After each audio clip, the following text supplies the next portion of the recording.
Welcome to Zisodel TV. Kindly subscribe, share, and like for latest updates and news. Progress! Progress! Lagos State! Alhamdulillah! Alhamdulillah! Alhamdulillah Rabbil Alamin! Amin! Amin! Amin!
Security for to fight for them. I'm going to go for our machine.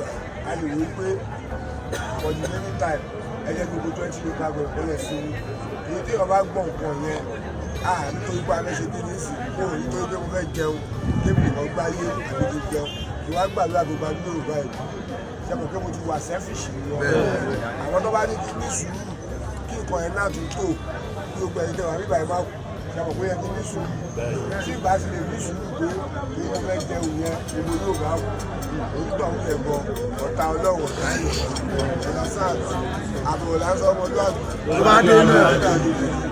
nǹkan tó lágbára tó léwu tó lè gbà nǹkan tó pọ̀ jù tó lè má jẹjẹ bí àwọn akọkọta tó yìí tó bá tó lè má jẹ kó wà àmọ́ òun ṣe ọmọ wọn ní security dispose àwọn ọkọ mi wà tó bá dispose ẹ tó bá ní 10,000 ló ń gbé kù.